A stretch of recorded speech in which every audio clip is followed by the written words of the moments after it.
The glass conservatory smelled of wet stone, night-blooming jasmine, and expensive perfume. Beneath the arched iron rafters, 80 guests filled the space, their voices humming in a polished rhythm that competed with the rain drumming steady against the glass roof. Soft candlelight bounced off champagne flutes, catching the deep greens of the fiddle-leaf figs and the pale blush of orchids lining the perimeter. At 65, Eleanor Vance knew every square inch of this room. She knew which floorboards creaked near the north entrance, which iron beams had required 3 coats of anti-rust paint 30 years ago, and how the morning light shifted across the flagstone floor in early autumn. She had built the Vance Botanical Sanctuary with her own calloused hands, stone by stone, seed by seed, turning 40 acres of rugged Maine coastline into a living sanctuary. Tonight was supposed to be her 65th birthday gala, a modest gathering of lifelong friends, local council members, and sanctuary patrons. Eleanor stood near the central display, wearing a dark navy silk dress that felt stiffer than her usual canvas work apron. Her hands, rough from decades of soil and pruning shears, were folded neatly at her waist. Across the room, she watched her daughter-in-law, Chloe, step up to the small mahogany podium positioned near the conservatory doors. Chloe looked immaculate, as she always did. Her blonde hair was pinned into a tight, glossy chignon, and her tailored ivory dress made her look like she had stepped off the cover of an architectural magazine. She tapped the side of her crystal glass with a silver cocktail spoon. The sharp, high chime cut through the ambient murmur, pulling the room to a quiet halt. "Good evening, everyone," Chloe began, her voice carrying a warm, effortless cadence that filled the glass dome. "Thank you all so much for braving the storm to be here tonight. As you know, we are gathered to honor a woman whose life has been deeply tied to this land." Eleanor offered a subtle, polite smile from across the floor, expecting the usual brief toast, a mention of the sanctuary's anniversary, perhaps a comment on the rare winter blooms currently thriving in the south wing. "For 35 years, Chloe continued, placing her hands flat on the podium and looking around the room with a practiced sincerity, Eleanor has poured her heart into these grounds. She created something truly remarkable out of a rocky patch of coast. But true leadership means recognizing when the seasons change." A subtle rustle passed through the crowd. Beside the podium, Eleanor's son, Julian, shifted his weight. He was 34 tall, with his late father's dark eyes and lean frame, though tonight his shoulders were hitched slightly higher than usual. He held his glass with both hands, staring down at the amber liquid inside. Chloe smiled warmly at the audience, leaning slightly closer to the microphone. Over the past year, those closest to Eleanor have watched her carry an immense weight. Managing 40 acres of high-maintenance land, coordinating nonprofit grants, and overseeing daily operations is an exhausting endeavor for anyone, especially when accompanied by the early stages of cognitive fatigue and memory loss. A sharp silence descended over the conservatory, cold and absolute. Eleanor felt the air leave her lungs in a quiet, invisible gasp. The hum of the rain overhead suddenly sounded deafening, like pebbles slamming against the glass. She did not move. She did not blink. She simply stood near her orchids, feeling 80 pairs of eyes instantly pivot toward her. "Because we love Eleanor dearly," Chloe pressed on, her tone dripping with calm, maternal concern. "Julian and I have decided it is time for her to step down gracefully. Effective at the end of this month, Eleanor will be taking a well-deserved, permanent rest from all administrative and operational duties at the Vance Sanctuary." Murmurs rippled through the back of the room. Whispers from town council members, uncomfortable clearing of throats from old friends Eleanor had known for 30 years. "Under our new direction," Chloe said, beaming at the crowd, "Julian and I will assume full legal stewardship of the estate. We are excited to announce a multi-million-dollar restoration project that will convert the sanctuary into an exclusive world-class luxury retreat and private event venue. Eleanor can finally sit back, relax, and let us take care of everything." Applause started somewhere near the back, hesitant at first, driven by guests who assumed this was a planned, joyful retirement announcement. Chloe stepped back from the microphone, clapping her hands together softly, and turning her glowing face toward Julian. Eleanor stood frozen. The warmth in her cheeks drained away, leaving behind a hard, ice-cold clarity. Cognitive fatigue. Memory loss. A luxury retreat. Every word Chloe had uttered was a carefully crafted execution, delivered with a smile under the guise of family devotion. She looked directly at her son. Julian finally lifted his gaze. He didn't look angry. He looked nervous, his eyes darting toward the floor before forcing themselves to meet his mother's. He reached into the inner pocket of his charcoal blazer and pulled out a sleek, black leather document folder. He walked across the flagstone floor toward Eleanor. The crowd parted slightly for him, silent now, sensing the thick, suffocating tension that filled the air between mother and son. "Julian," Eleanor whispered, her voice barely audible over the patter of rain. Julian stopped 2 feet away from her. He held out the folder. Inside, Eleanor could see the white edges of paper stamped with official legal notary seals, power of attorney forms, asset transfer deeds, and management resignations. "Mom," Julian said low, his voice tight and rushed. "Don't say anything right now. Please." "What is this?" she asked. Her tone was steady, devoid of panic, but laced with a quiet, razor-sharp edge. Julian took a small step closer, leaning down slightly so his words wouldn't carry to the nearest guests. "It's the best way forward. You've been stressed, you've been tired, and Chloe has the connections to secure the capital we need. If we don't modernize the property now, the estate taxes are going to eat us alive next year." "You told them I was losing my mind," Eleanor said, looking him dead in the eye. "You let her stand up there and tell the people who have known me for 40 years that I am unfit to manage my own home." She phrased it gently, Mom. Julian hissed under his breath, a flash of defensive irritation crossing his eyes. "It sounds better to investors than saying you're just stubborn. Look at the big picture. We're offering you a comfortable, quiet life. You won't have to worry about payroll, repairs, or taxes ever again." He pushed the leather folder an inch closer to her chest. "Just take the folder," Julian whispered, his fingers trembling slightly against the leather. "Sign the temporary transfer in the morning. Let us take care of you, Mom. Please, don't make a scene."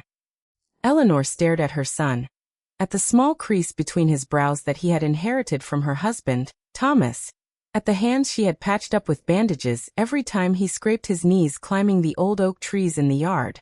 In that quiet, terrible second, Eleanor realized she wasn't looking at a son trying to protect his mother. She was looking at a man who had traded his own backbone for his wife's ambition, and who considered his mother's life work nothing more than leverage. The silence in the conservatory felt heavier than the glass roof overhead. The faint clinking of champagne flutes had vanished entirely, replaced by the hushed, expectant breathing of 80 people waiting to see how a mother would break. Eleanor did not flinch.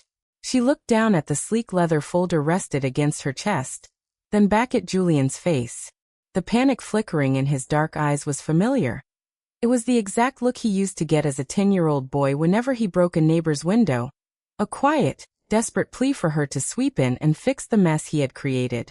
Only this time he wasn't a boy. And this wasn't a mistake. Slowly, deliberately, Eleanor lifted her hands. She did not grab the folder. Instead, she placed the flat of her palm against the leather and pushed it back toward Julian's chest.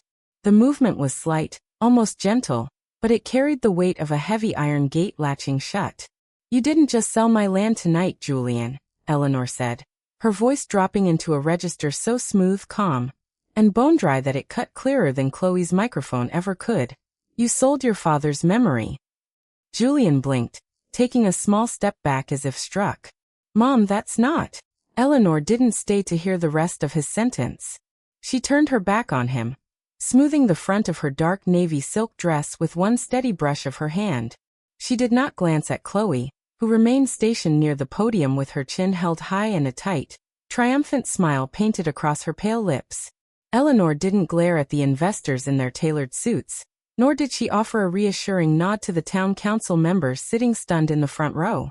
She simply walked. Her heels clicked in a steady, measured rhythm against the wet flagstones. She bypassed the main double doors where guests were clustered, and slipped through the narrow wooden doorway, leading into the tool shed behind the south greenhouse. The air in the shed was cool, earthy, and unpretentious, smelling of pine sawdust, damp peat moss, and rusted iron. She reached for her everyday canvas work coat, hanging on the wooden peg behind the door.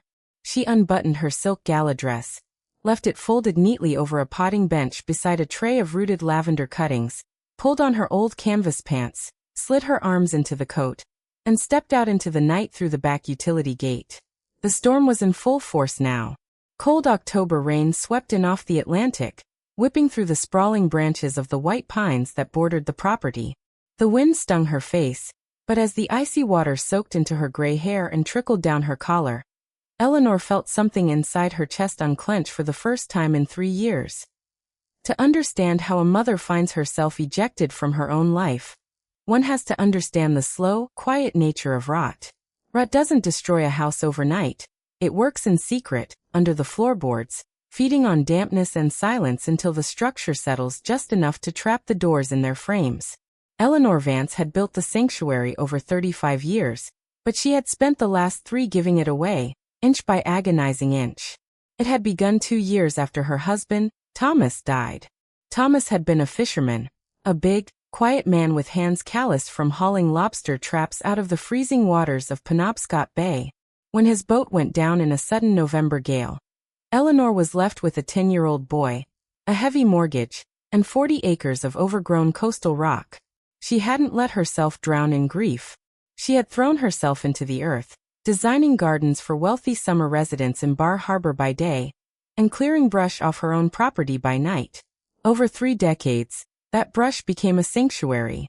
She established rare cold-hardy flora, built glasshouses funded by educational grants, and earned a reputation across New England as a master landscape architect.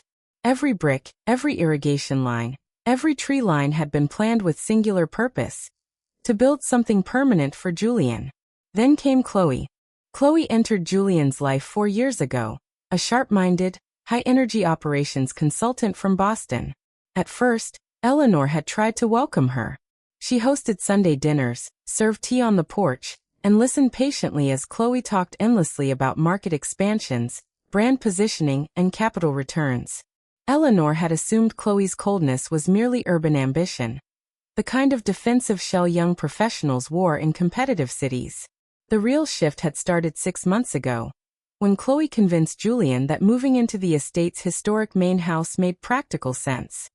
"The commute to the city is draining, Julian," Chloe had said over tea in Eleanor's kitchen, her tone light and helpful. And honestly, Eleanor, this house is too big for one person to maintain. If we live in the West Wing, we can handle the snow removal, the winterizing, the roof repairs. You should be enjoying your time, not worrying about drafty windows. It sounded like care. It sounded like family taking responsibility. So Eleanor had moved her quarters out of the main house and into the small, renovated caretaker's cottage, sitting near the northern boundary line. It was a modest 2-room structure overlooking the cove, built of local granite and cedar shingles. She told herself she preferred the quiet cottage anyway. It was closer to the shoreline and had better morning light for her seed trays. But once Chloe moved into the main house, the boundaries didn't just blur, they vanished. First, it was the staff. Eleanor's head gardener, Marcus, a man who had worked the soil alongside her for 15 years, was let go under the guise of budget restructuring. In his place, Chloe hired a commercial groundskeeping firm that used noisy riding mowers and sprayed synthetic fertilizers Eleanor had banned decades ago. When Eleanor confronted Chloe in the driveway about the chemical fertilizers, Chloe had merely smiled, brushing a speck of dust off her blazer. We're streamlining operations, Eleanor. The nonprofit model barely breaks even. If we want to secure corporate sponsors, the lawns need to look uniform, not wild. Eleanor had turned to Julian, who was standing beside the garage holding a stack of lumber. Julian, those fertilizers destroy the mycorrhizal fungi in the soil. We spent 20 years building that ecological balance. Julian had looked away, adjusting his grip on the wood. Mom, Chloe knows the numbers. The board wants a cleaner look for the autumn events. It's just for one season. Don't make a big deal out of it.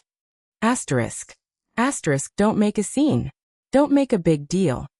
Those became the invisible rails guiding every interaction. Next came the subtle erasure of Eleanor's presence. Family heirlooms in the main house, Thomas's carved wooden decoy ducks, Eleanor's hand-drawn botanical sketches framed in old barnwood were packed into cardboard boxes and moved to the attic, replaced by minimalist line art and beige furniture. Then came the mail. Community event invitations sent to the Vance sanctuary began disappearing from the front gate mailbox, mysteriously reappearing on Chloe's desk already answered. When local newspaper reporters called to ask about the sanctuary's upcoming winter educational series, Chloe answered the phone, steering the conversation toward upcoming private venue rentals. Through it all, Eleanor had kept her mouth shut. She cooked Julian's favorite meals on Sunday evenings: stewed chicken with dumplings, blueberry cobblers made from berries harvested off the high ridge, hoping that warmth and memory would anchor him back to the values he had grown up with. She tolerated Chloe's subtle condescension, the way Chloe talked over her during board meetings, the way Chloe referred to Eleanor's life work as a lovely little hobby project. Eleanor had stayed silent because she was terrified of the alternative, driving a wedge between herself and her only child. She had convinced herself that mothers were supposed to absorb the impact, to shrink so their children could expand, to yield ground gracefully until the storm passed. She had been wrong. Yielding ground didn't appease ambition, it invited invasion. The rain had soaked through Eleanor's canvas coat by the time she reached her cottage at the edge of the cove. The small house stood dark against the black backdrop of the ocean. She didn't turn on the porch light. She unlocked the door, stepped inside, and shook the water from her hair. The cottage smelled of dried herbs, beeswax candles, and wood smoke, a quiet, honest smell that belonged entirely to her. She walked directly to the heavy oak desk sitting in the corner of her sitting room. She reached into her pocket, pulled out her reading glasses, and set them beside a brass lamp. She didn't cry. She didn't pour a drink. Instead, Eleanor pulled open the bottom drawer of the desk. Hidden beneath stack after stack of old garden journals was a thick, steel-reinforced locking firebox. She pulled a small brass key from the chain around her neck, inserted it into the lock, and turned it. The latch gave a dull, metallic click. Inside lay a single, heavy navy blue binder tied with a thick black ribbon. On the cover, in gold foil lettering, were the words, "The Vance Family Irrevocable Land Trust." Eleanor rested her hand on the cover. The leather was cold against her skin. Chloe believed she had spent 6 months backing an old woman into a corner. Julian believed his mother was too tired, too soft, and too emotionally dependent on him to resist a public coup. They assumed that because she worked with soil and seeds, she did not understand the architecture of power. They had forgotten who had held this family together when Thomas died with $0 in his bank account and a mountain of maritime debt. Eleanor opened the binder, her eyes sweeping over the crisp, legal text stamped with the official seal of the Maine State Supreme Court. She looked out the window. Down in the cove, the waves were smashing against the granite cliffs, sending white foam leaping into the dark night air. The storm was coming from the sea, but inside the small cottage, Eleanor Vance was finally ready to meet it. The morning after the gala broke gray and raw over Penobscot Bay.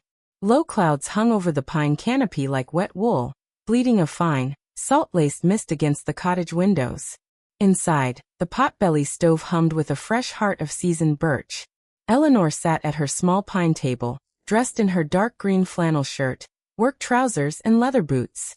Her hair was pulled back into its customary low knot, neat and dry.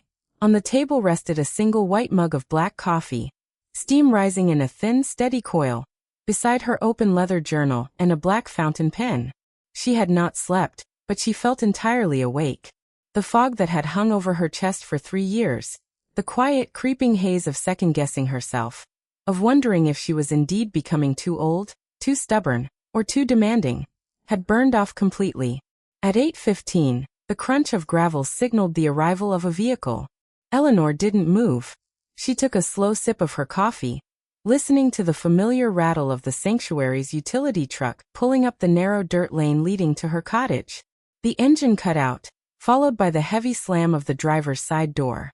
A moment later, 3 sharp knocks sounded against her door. "Come in," Eleanor said. The door opened, letting in a swirl of damp air and the sharp scent of wet pine. Arthur Vance, Thomas's younger brother and Eleanor's brother-in-law of 40 years, stepped over the threshold.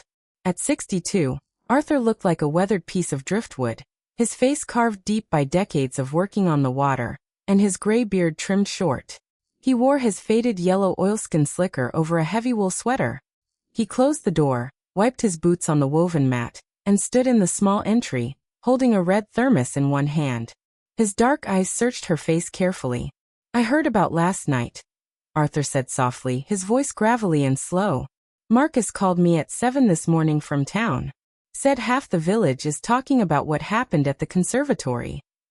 "Half the village was in the conservatory, Arthur," Eleanor replied, her tone even. "Take off your coat. The coffee's hot." Arthur hung his slicker on the wooden peg and pulled out the chair across from her, settling his heavy frame down with a quiet sigh. He poured a splash of black coffee from her pot into his own mug. "Julian's a fool," Arthur said simply, looking at his hands. "I knew that girl was trouble the day she asked me if the lobster boats down at the dock could be moved during wedding season because they ruined the line of sight from the east lawn. But I didn't think Julian would stand there and let her humiliate you like that.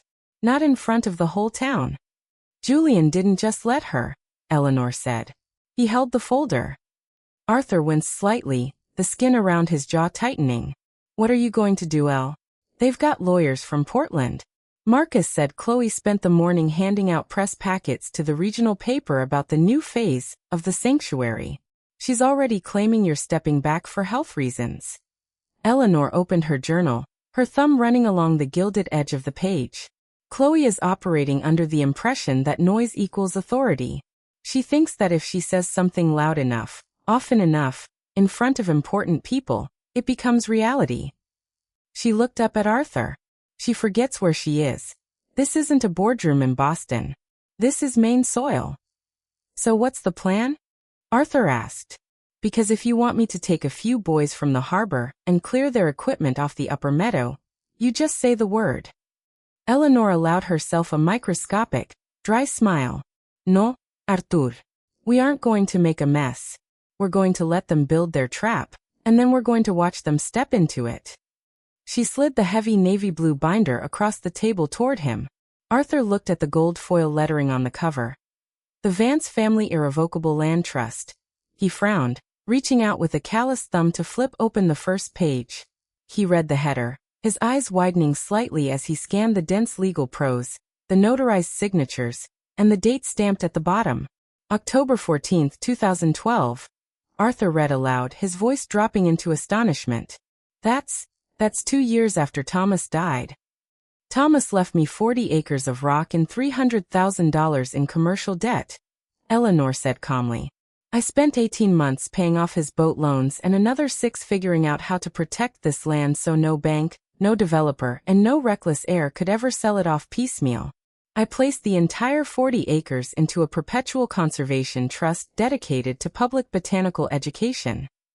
Arthur turned a page, his finger tracing down a section titled Trustee Authority and Governance. "You're the sole lifetime trustee," Arthur muttered. "No board oversight. No family succession until your death." "And even after my death," Eleanor added. "The land cannot be mortgaged, commercialized, or converted into private residential property. It is legally bound to the State Conservation Board." She paused, letting her words settle in the warm, quiet room. "Chloe has spent the last 3 months negotiating a $4 million private equity loan with a regional investment group in Portland to fund her luxury retreat. She put up the sanctuary's land title as corporate collateral." Arthur let out a low whistle, shaking his head. "She mortgaged something she doesn't own." "She signed preliminary intent papers using a fraudulent claim of power of attorney," Eleanor said smoothly. "And Julian co-signed them." Arthur closed the binder with a soft thud, staring at Eleanor with a mixture of awe and residual anger. "Why didn't you stop them 6 months ago, Elle? Why let them go this far?" Eleanor looked out the window at the gray waters of the bay.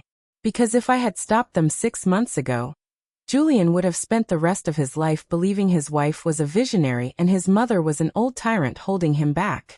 He needed to show me exactly who he is when he thinks nobody can stop him." She stood up, taking her mug to the sink, and Chloe needed enough rope to tie her own knot. By 11 in the morning, the rain had tapered off into a cold, clinging drizzle.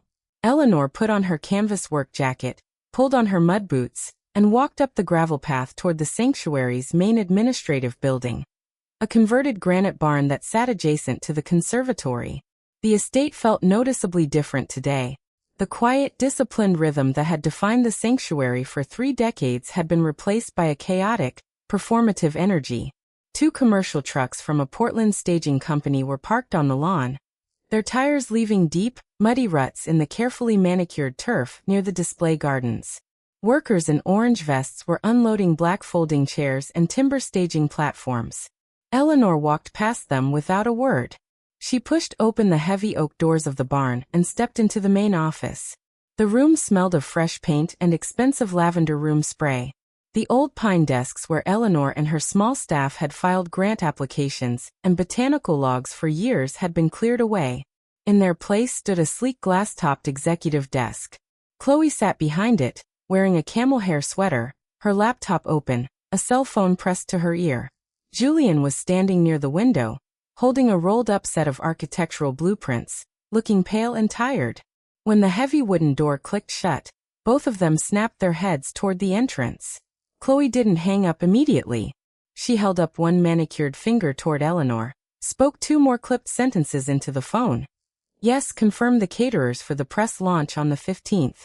Thank you. And set the phone down on the desk. Eleanor, Chloe said, her voice dropping into that same practiced, soothing tone she had used at the gala. She didn't look flustered. She looked like a manager dealing with an awkward HR situation. I didn't expect to see you up at the main office today. You really should be resting at the cottage. Last night was overwhelming for everyone. Julian took a step forward, his jaw tight. Mom, you shouldn't have walked out like that last night. It made things very difficult with the town council members who stayed behind. Eleanor didn't look at Chloe. She kept her eyes fixed entirely on her son. I came to collect my personal logs from the file cabinet, Julian, Eleanor said, her voice flat and even. The ones containing 30 years of weather records and soil acidity charts for the South Meadow. Chloe let out a small, light laugh, a sound as thin and sharp as breaking ice. Oh, Eleanor. All physical files have been boxed up and moved to the cellar for archiving. We're digitizing the entire operation now. We need the space in here for our project management team. She leaned forward, resting her elbows on the glass desk. And frankly, soil acidity charts aren't going to be relevant when we break ground on the luxury spa suites in the South Meadow next spring. Eleanor turned her gaze slowly toward Chloe. The South Meadow is a protected wetland habitat, Chloe, Eleanor said gently, as if explaining basic arithmetic to a small child. The soil there sits over a granite shelf. If you break ground with heavy machinery, you will compromise the water table for the entire lower cove, including the main house well. Chloe's smile tightened, her eyes narrowing slightly. We have hired top-tier civil engineers from Boston, Eleanor. They are far more qualified to assess structural geology than someone who learns from intuition and gardening books. She picked up a glossy folder from her desk and tapped it against her palm. The plans are finalized. The initial funding draw from Northern Capital Trust clears on Friday. We are moving forward. And Julian? Eleanor asked, turning back to her son. You've reviewed these engineering plans? Julian shifted his weight, avoiding her gaze by staring down at the blueprints in his hands. Chloe's team handled the technical review, Mom. They're professionals. We have to adapt. The nonprofit model was bleeding money. The nonprofit model paid for your college tuition, Julian, Eleanor said softly. It paid for your car, your wedding, and the roof over your head right now. That was then. Julian snapped, a rare flash of anger breaking through his nervous posture. This is about the future. You can't keep this place frozen in 1995 just because you miss Dad. Chloe is trying to build something that actually generates revenue, and all you do is judge us. The room fell completely silent. The only sound was the faint hum of the computer monitor on Chloe's desk and the distant beep of a staging truck backing up outside. Eleanor looked at her son for a long, quiet moment. She didn't look angry. She didn't look hurt. She looked at him with the detached, profound sadness of a gardener inspecting a tree that had rotted from the inside out despite years of careful watering. I see, Eleanor said quietly. She reached into her coat pocket, pulled out a small set of iron keys, the keys to the greenhouse supply sheds, the main barn and the tractor, and laid them softly on the glass surface of Chloe's desk. The metallic clink echoed sharply against the walls. "What's this?" Chloe asked, eyebrows raised. "Those are the property keys," Eleanor said. "If you are managing the operations, you will need them." Chloe picked up the keys, a flash of genuine triumph crossing her eyes before she quickly masked it with a polite nod. "Thank you, Eleanor. This is a very mature, practical step. We'll make sure you're brought up to the main house for Sunday dinners whenever our schedule permits." "Don't bother," Eleanor replied smoothly. She turned toward the door, stopping with her hand on the iron latch. She turned back slightly, looking over her shoulder at Julian. "The loan closing with Northern Capital is scheduled for Friday at 2 o'clock, isn't it?" Eleanor asked. Julian blinked, surprised. "Yes. How did you?" "Make sure you wear a clean suit, Julian," Eleanor said, her voice entirely devoid of emotion. "You'll want to look presentable for Mr. Henderson." Before either of them could answer, Eleanor pushed open the door and stepped out into the drizzling rain, leaving them standing in their shiny new office with a ring of keys that opened nothing of any real value. By Wednesday afternoon, the rain had cleared, leaving behind a brittle, razor-sharp chill that smelled of salt and dying foliage. Eleanor spent the morning in her small garden plot behind the cottage, digging up the last of her late-season dahlias before the first hard frost could turn the tubers to black jelly. She worked with deliberate, rhythmic motions, driving the spade into the cool earth, levering the heavy root balls upward, and brushing away the damp soil with her gloved fingers. Her back ached, but it was an honest, clean ache, untainted by the sour tension that had suffocated her for months. From her vantage point on the ridge, she could see the main sanctuary grounds below. The piece of the estate was entirely gone.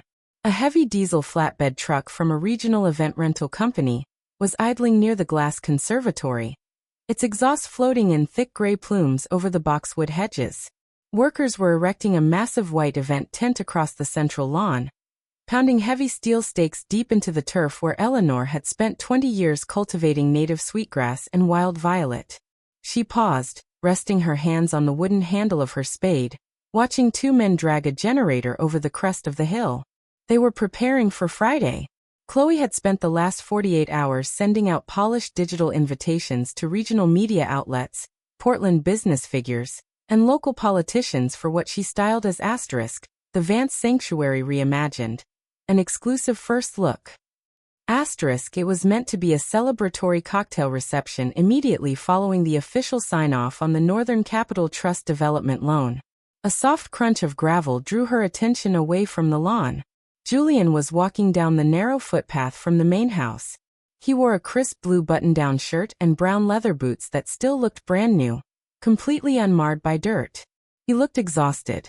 Dark, bruised shadows had settled underneath his eyes, and his jaw was set in a tight, defensive line. He stopped at the edge of her garden plot, watching her lift a heavy tuber into a wooden crate. "You could have asked one of the grounds crew to help you with those," Julian said, his voice flat. "There's no reason for you to be doing heavy labor out here in 40-degree weather." Eleanor didn't stop working. She wiped a stray strand of gray hair from her forehead with the back of her muddy glove. "The grounds crew you hired wouldn't know the difference between a dahlia root and a rock, Julian. They'd break the crowns." Julian let out a quiet, frustrated breath, shifting his weight from foot to foot. "Mom, please. Can we just talk for 5 minutes without you being biting?" "I am not being biting," Eleanor said calmly, setting her spade against the wooden crate. She stood up straight, meeting his gaze. "I am simply taking care of my plants. What brings you down to the cottage?" Julian looked down at his leather boots, digging the toe of one boot into the soft wood chips lining the path. "Chloe is nervous," he admitted, his voice dropping slightly. "About Friday." "Is she?" Eleanor asked softly. "I would have thought she was riding high. The press releases were very thorough." "The town zoning board sent a notice this morning," Julian said, looking back up with a frown. "They're holding a special compliance hearing next Tuesday. Someone lodged a formal inquiry regarding commercial usage permits for the South Meadow. Chloe thinks it was Arthur." "Arthur doesn't deal in administrative paperwork," Eleanor replied evenly. "He's a fisherman." If he has a problem with someone, he tells them to their face.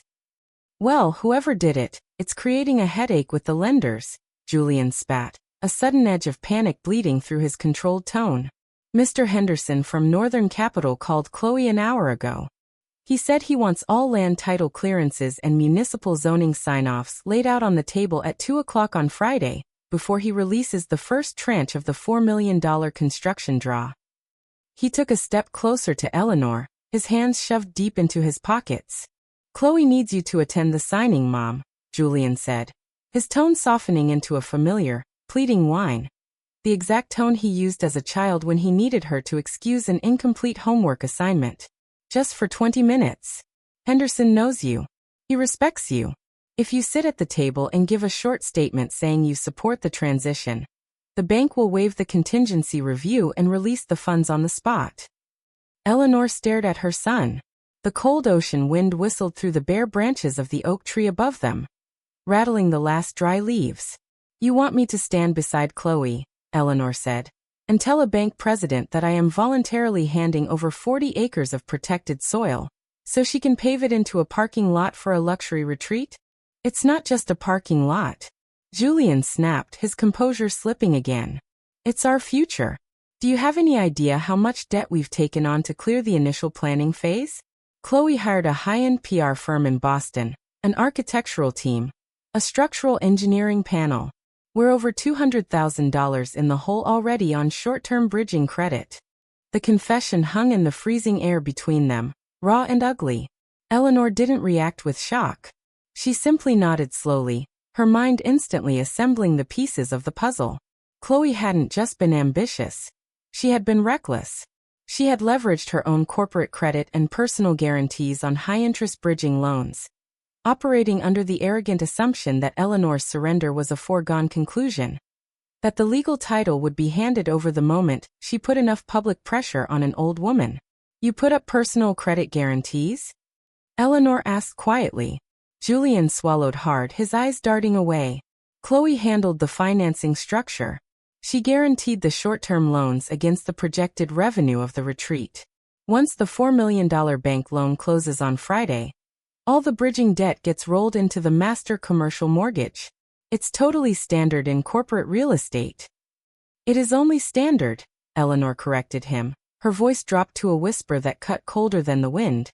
If you actually own the real estate, we will own it, Julian insisted, reaching out to grab her arm. Once you sign the transfer paper. That's why we need you there on Friday, Mom. Just sign the paper. Please. Chloe is tearing her hair out. The caterers are arriving tomorrow, and if this loan doesn't close on Friday, the bridging lenders are going to freeze our personal accounts by the end of the month. Eleanor looked down at Julian's hand gripping the canvas sleeve of her work coat. He was holding on to her with frantic, desperate strength. Not out of love, not out of filial devotion, but out of terror. He had let his wife build a house of cards on a foundation of air, and now that the wind was blowing, he was begging his mother to hold up the walls. Slowly, Eleanor pulled her arm back, slipping out of his grip. I won't be coming to the signing, Julian, she said softly. Julian froze. Mom, you can't be serious. If we default on the bridging debt, Chloe's entire credit profile will be destroyed. They could come after our personal assets. They could take the car, the house in the city. You chose to stand behind her at the podium on Sunday night, Eleanor said, meeting his eyes with an unyielding, crystalline clarity. You stood there, Julian, while she told 80 people that I was senile. You held the pen. You held the folder. You looked me in the eye and told me not to make a scene because your financial comfort was more important than my dignity. I was trying to keep the peace, Julian yelled, tears of frustration finally welling up in his eyes. No, Eleanor replied firmly. You were keeping your head down. There is a profound difference. She picked up her wooden crate of dahlia tubers, setting her jaw as she hoisted the weight against her hip. I have spent 34 years protecting you from the consequences of your own weakness, Julian, Eleanor said, stepping past him toward the cottage porch. I paid off your father's debts alone. I built this sanctuary from nothing, so you would always have a home to return to. But I will not set fire to my life's work just to keep you warm. Mom, Julian shouted after her. his voice cracking against the quiet roar of the ocean below. "If you don't do this, we lose everything." Eleanor stopped at her door, her hand resting on the latch. She didn't look back. "Then I suggest," she said softly, "you start learning how to rebuild." She stepped inside and shut the door firmly behind her. From her kitchen window 10 minutes later, Eleanor watched Julian walk back up the path toward the main house. His head was bowed, his hands shoved deep into his pockets, his shoulders hunched against the biting cold. As he reached the top of the ridge, the massive white event tent fluttered wildly in a sudden gust of coastal wind, one of its heavy canvas corners tearing loose from its moorings and flapping helplessly against the gray sky. Eleanor walked over to her desk, opened her leather journal, and picked up her pen. Friday was 2 days away. The stage was set, the guests were invited, and the bank president was coming to sign the papers. Eleanor capped her pen, set it down, and let out a long, quiet breath.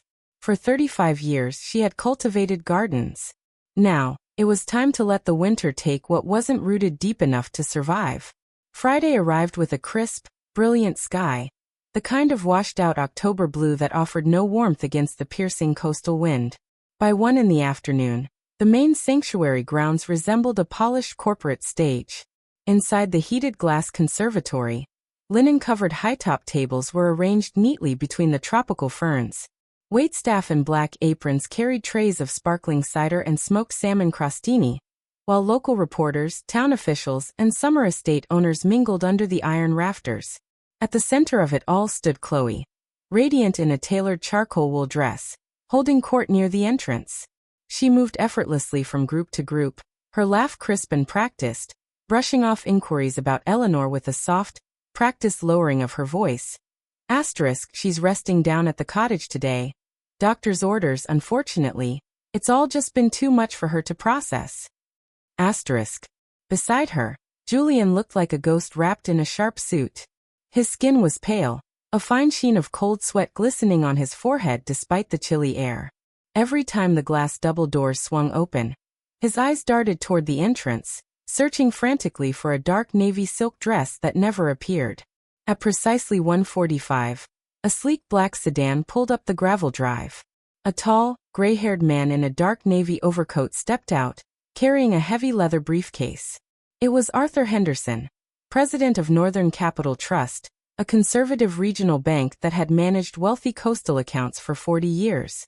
Chloe's eyes lit up. She smoothed her dress, whispered a tense, "Pull yourself together," to Julian, and glided across the flagstone floor to greet him. "Mr. Henderson," Chloe said warmly, extending a manicured hand. "Welcome to the Vance Sanctuary. We are so thrilled to finally bring this vision to fruition."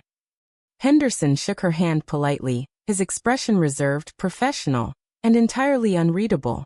"Good afternoon, Mrs. Vance." "Julian." He nodded briefly at Julian, who offered a weak, trembling smile. "Is your legal counsel present? We have a tight window before our board reviews the closing documents at 3. "Right this way," Chloe said smoothly, ushering him toward the glass-walled conference nook in the south wing where a local real estate attorney sat waiting with stacks of legal paper. "We have everything organized. The short-term bridging credit clearance, the architectural permits, and the master mortgage deeds." Henderson set his briefcase on the teak table, pulling out a pair of reading glasses and a heavy silver fountain pen. "And Eleanor? Is she joining us to sign the primary title release?" Chloe didn't miss a beat. She offered a look of gentle, sorrowful resignation. "Regrettably, Mr. Henderson, Eleanor's health took a turn for the worse yesterday evening. Her cognitive fatigue has escalated to a point where her physician advised against any stressful legal proceedings. But as we outlined in our preliminary filing, Julian and I hold full power of attorney authority to sign on her behalf." Julian swallowed hard, his collar suddenly feeling suffocatingly tight. He opened his mouth to speak, but the words caught like dry rust in his throat. Henderson paused, his hand hovering over his briefcase. He looked over the top of his glasses at Chloe, then at Julian. "I see," Henderson said slowly. "Well, before we proceed to the master signatures, there is a minor formality regarding the title search that my compliance team flagged this morning." Chloe's smile flickered, barely a millimeter. "A formality?" "Yes. Henderson said calmly, reaching into his briefcase and pulling out a crisp white envelope. A formal notice of trustee encumbrance was delivered to our Portland office at 9 o'clock this morning. It appears there is a primary filing on the deed that supersedes all individual power of attorney claims. Before Chloe could process the words, the heavy iron doors of the conservatory swung open. The hum of chatter in the room died down, starting at the entrance and rippling outward like cold water pouring over fire. Eleanor Vance stepped into the glass dome. She did not wear a hospital gown or look frail. She was dressed in her classic dark green flannel shirt, dark trousers, and her heavy oilskin coat, her gray hair pinned back into a flawless, dignified knot. Beside her walked Arthur Vance, towering and solemn, holding a wooden box, followed by Robert Sterling, the senior land trust attorney from Bangor who had represented the region's oldest families for half a century. Eleanor did not glance at the catering staff or the stunned town council members. Her boots clicked with absolute, unwavering rhythm against the wet flagstones as she walked straight into the conference nook. Chloe's face drained of color, turning a stark, chalky white. "Eleanor, what is the meaning of this? I thought you were in bed." "I have never felt better, Chloe," Eleanor said, her voice dropping into a deep, steady calm that carried effortlessly through the silent room. Julian stumbled back a step, grabbing the edge of the teak table for balance. "Mom, please." Eleanor ignored him entirely. She turned to Arthur Henderson, offering a brief, warm nod. "Good afternoon, Arthur. It has been a long time." "Eleanor," Henderson replied, his stiff demeanor instantly softening into genuine respect. He stood up, shaking her hand firmly. "It's good to see you looking well. Your attorney's filing reached my desk 3 hours ago." "What filing?" Chloe demanded, her controlled demeanor shattering into a sharp, piercing screech that drew every eye in the conservatory toward them. "She is not competent to file legal documents. She has memory loss. Julian, tell him. We have the power of attorney paperwork." Robert Sterling stepped forward, opening his leather portfolio and sliding a thick, certified legal document onto the table in front of Henderson. Mrs. Vance's mental competency was formally certified by a board of 3 independent physicians at Eastern Maine Medical Center yesterday afternoon. "Mrs. Vance," Sterling said in a dry, razor-sharp tone. "And as for your power of attorney documents, they are entirely void." Chloe stared at the lawyer, her chest heaving. "Void? On what grounds?" "On the grounds that you cannot exercise power of attorney over assets that the individual does not personally own," Sterling explained smoothly. He tapped his finger against the certified deed resting on the table. In October of 2012, Eleanor Vance placed the entire 40 acres of the Vance Botanical Sanctuary, along with all structures, water rights and historical assets, into an irrevocable conservation land trust. The air left the room in a collective, audible gasp from the watching guests. "The trust is governed by an independent community board," Sterling continued, with Eleanor Vance serving as the sole lifetime trustee. "Under the explicit terms of the 2012 Trust Charter, the land cannot be mortgaged, commercialized, pledged as collateral, or transferred to family heirs under any circumstances." Chloe turned her wild, terrified eyes toward Julian. "Julian, did you know about this?" Julian stood frozen, his mouth open, looking at the navy blue binder resting on the table, as if it were a coiled serpent. I thought it was just a non-profit tax shield." "It was never a tax shield, Julian," Eleanor said softly, looking at her son with a quiet, devastating pity. "It was a promise to this land. A promise I made long before you met Chloe." Arthur Henderson closed his fountain pen with a sharp, definitive snap. He picked up his reading glasses and tucked them into his pocket, turning to Chloe with a cold, professional stare. "Northern Capital Trust hereby formally rejects the loan application," Henderson said flatly. "And furthermore, Mrs. Vance, given that you pledged unowned land assets as collateral for short-term corporate bridging credit, our legal department will be reviewing this filing for loan fraud by 5 o'clock today." Chloe backed away from the table, her hands shaking violently, her eyes darting around the room at the 70 local residents staring at her in cold, silent judgment. The glittering multi-million-dollar future she had built on arrogance and lies had vanished into thin air, leaving her standing in the middle of a room she didn't own, facing mountain of personal debt she could never repay. The silence inside the conservatory was complete, heavy and absolute.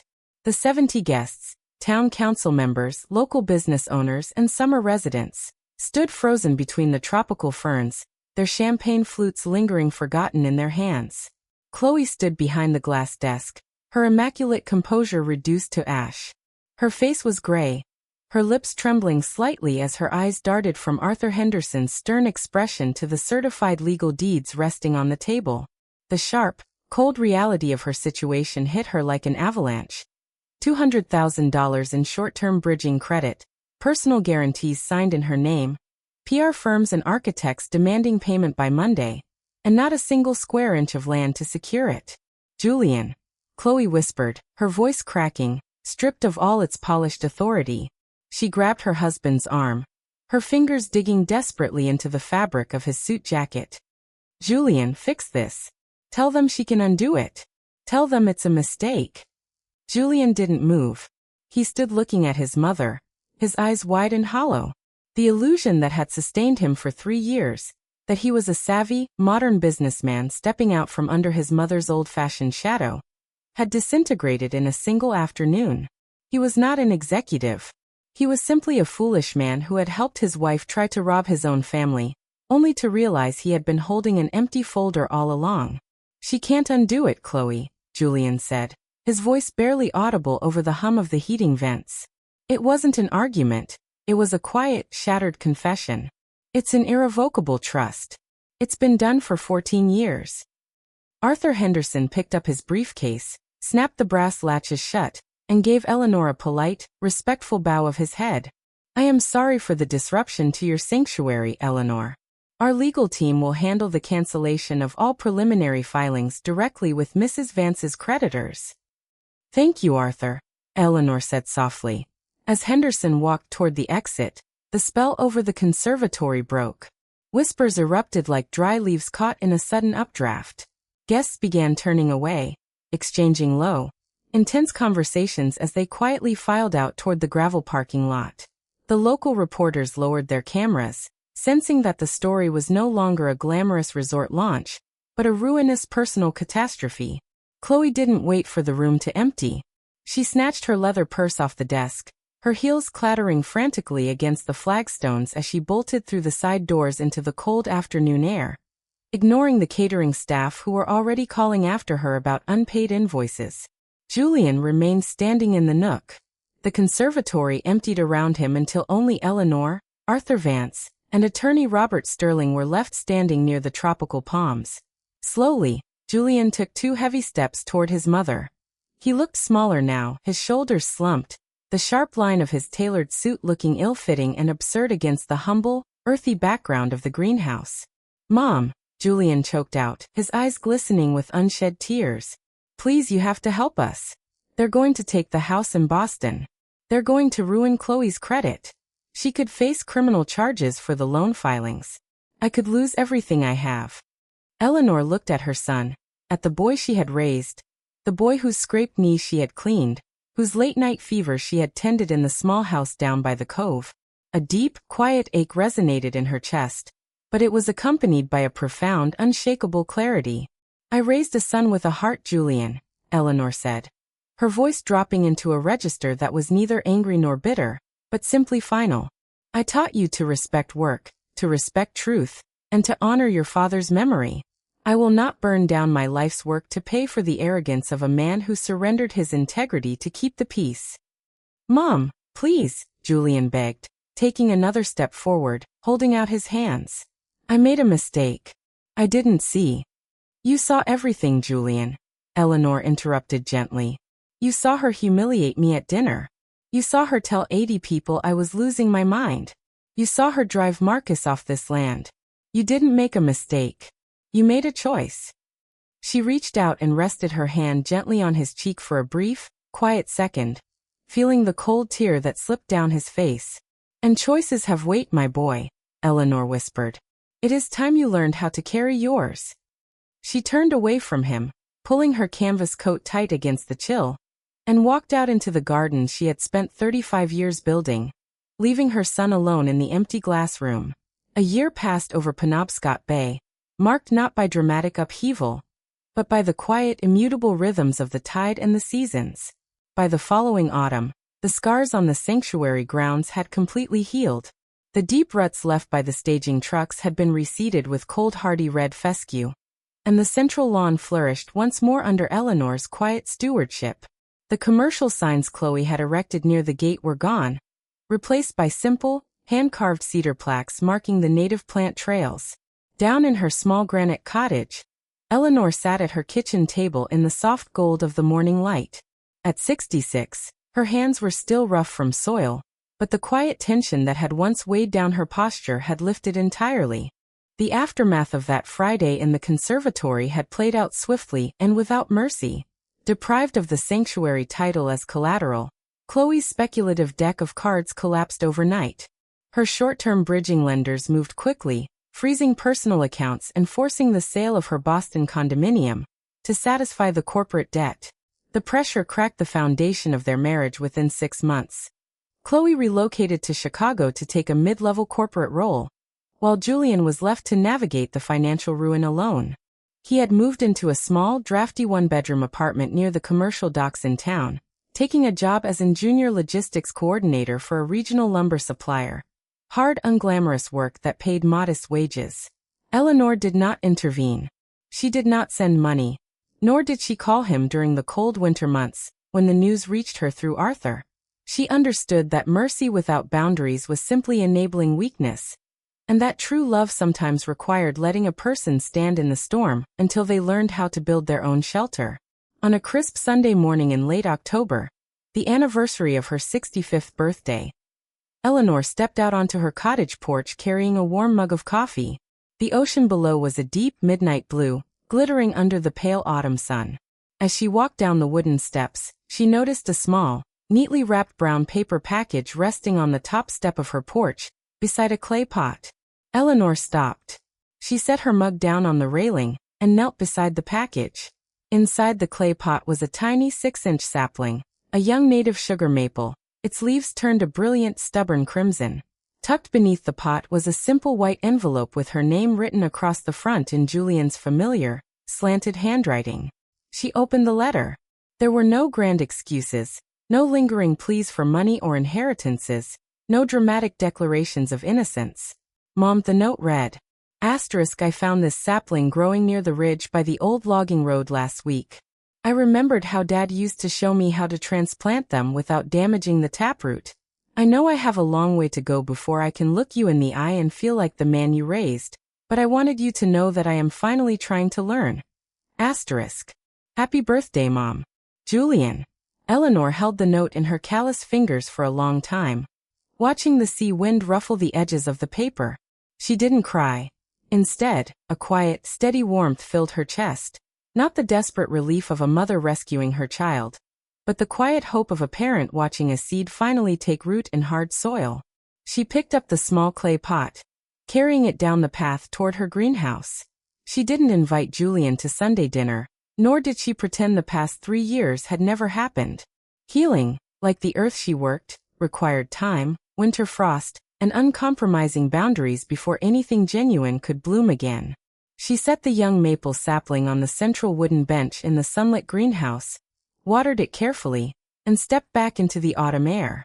Being a mother, Eleanor knew, was an act of infinite giving. But she had finally learned the most crucial truth of her life. Giving should never demand self-erasure.